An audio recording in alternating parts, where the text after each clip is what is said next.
Zero stars.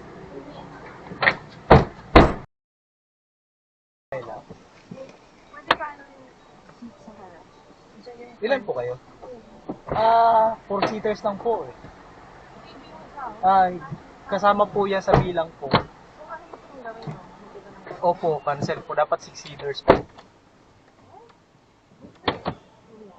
Ma'am? We fit right now, don't we? Ma'am, bawal po talaga sa amin. Let's get out. Get out. Fucking hell. Baby. Shit. Zero stars.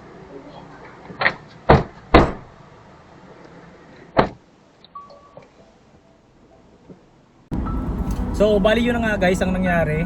Sumakay sila. Bali, 4 silang adult. And then, may isang baby. Siguro mga 2 to 3 years old yung baby.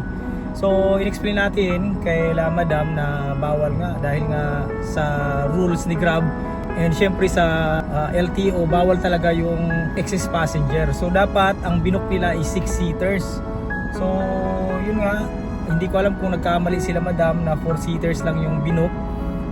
And then yun nga, pagdating ko, in-explain ko sa kanila. Tapos yun, nagalit si Madam. Ang paliwanag niya kasi kasya naman daw sila. And then yun na nga, pinagmumura tayo bago siya bumaba. And then sinarado niya ng malakas yung pinto. So medyo nakakasakit lang din. Napahinto nga ako sa pagbibiyahe kasi wala tayong kalaban-laban, pinagmumura tayo. Nagtatrabaho lang tayo ng maayos. Buti sana kung bastos yung pagpaliwanag ko sa kanila, hindi naman. Maganda yung pakikipag-usap ko naman sa kanila. Tapos ganun nga, nagulat ako, ganun yung reaction ni Madam. So sa mga passenger natin, pasensya na po kayo.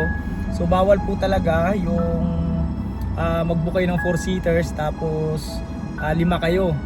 And then ganun din naman sa 6-seaters, bawal din yun pag sobra kayo sa 6 na pasahero. Kung kami lang po ang masusunod, okay lang po sana yan. Kaso bawal nga sa rules ni Grab. And then bawal din sa LTO. And then pag may nangyari din kasing aksidente, so hindi tayo mababayaran ng insurance. Dahil nga excess passenger tayo, sobra tayo sa 4. Take note sa mga passenger natin, ang count po is per person. So kahit baby po yan, kahit maliit pa, kasama po yan sa count. So kung 4-seaters, 4-seaters lang po talaga. And pag 6-seaters, 6-seaters lang po talaga. So nagulat ako, ganun ang reaction ni Madam. Sobrang nagalit talaga siya. Sa mga passenger namin, actually hindi nyo naman kailangan magmura or magalit.